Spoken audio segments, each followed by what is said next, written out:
Because Katie is nonverbal and cognitively impaired, we don't have a typical mother-daughter relationship. She can't tell me how she's feeling. We can't talk about her day.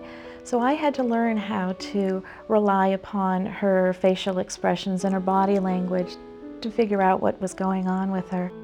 A lot of our communication is through touch, snuggling and cuddling and that sort of thing. We were with a doctor and he says, well, Gregory has epilepsy.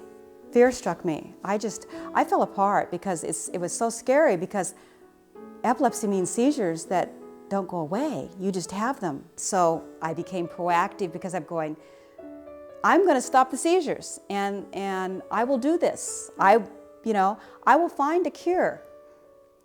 And it was hard because I couldn't find a cure. All the research I did and all the doctors I went to couldn't help him. It was just tearing us apart, seeing Greg go through, the seizures and all the problems. We felt totally isolated, not knowing anybody else that had a child with epilepsy.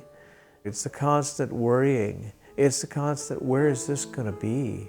And what's going to happen to him 5 years from now?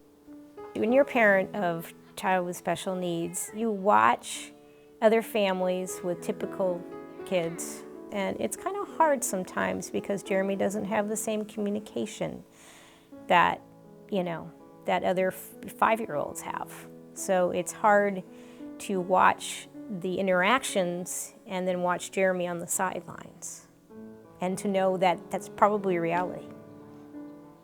Our mission is to help children reach their potential, to have well-informed, caring parents who knew what resources were available for their children.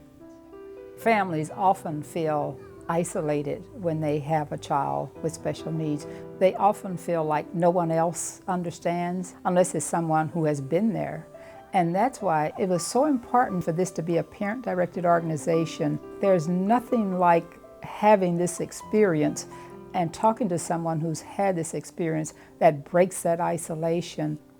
After the doctor gave us the news and we got through the initial shock, the next day was when I made the call to Parents Helping Parents and found somebody that was a parent of a child with Down syndrome. And if it wasn't for Parents Helping Parents, I would have just been lost, because you're just in this, I need to know what I'm looking at here. You're just in this fear mode of, what does this mean? Can I do this? What is it going to be like raising this child?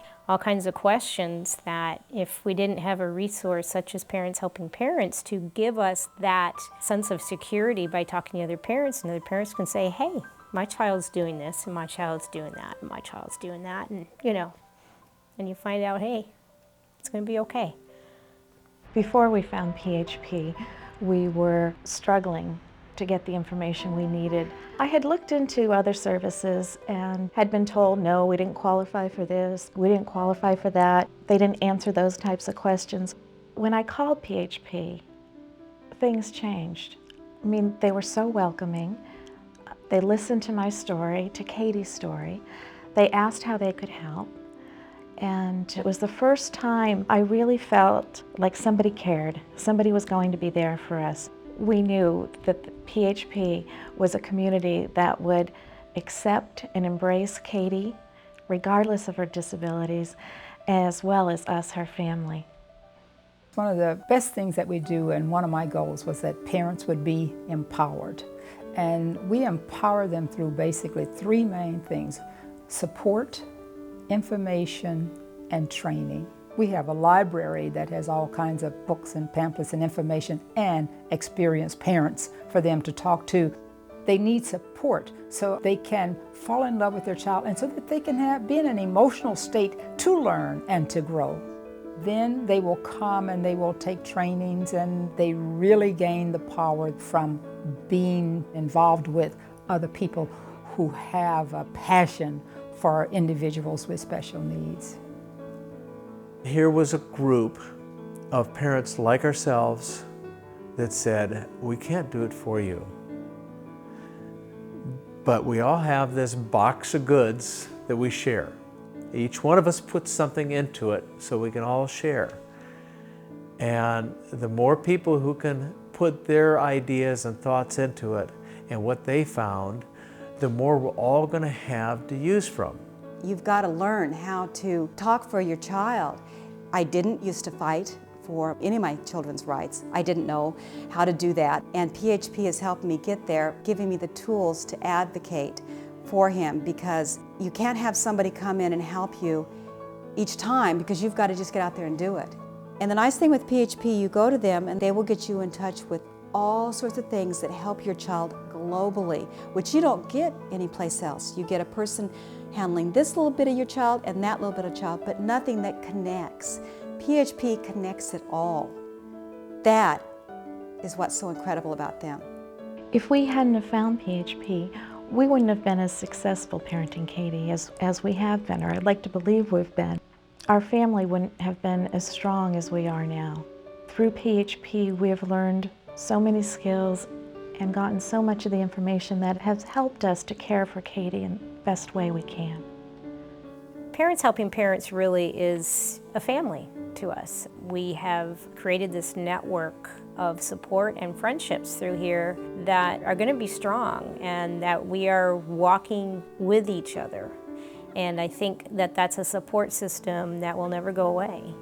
Jeremy has a family here. Jeremy will always be loved through the people that he's met through Parents Helping Parents. And that's going to be something that's going to hold him. We've gotten hope with the resources that they've allowed us to have and that they've led us to. We just keep increasing that chance of one of these days finding a cure. You know, we're always looking for that magic pill or that magic whatever that will cure Greg. And, you know, Beth says, if this works, first thing I'm going to do is get a hold of PHP, because I want everybody to know. I would like to see a PHP in every county in the country. We started out as a little mom and pop organization, all volunteers, and to think that we are still going on over 25 years later. PHP is still growing, thriving, and moving forward, answering the need of the community locally, nationally, and worldwide. And still, what I really love about it is the fact that you can walk in that door and you can get a hug if you need it.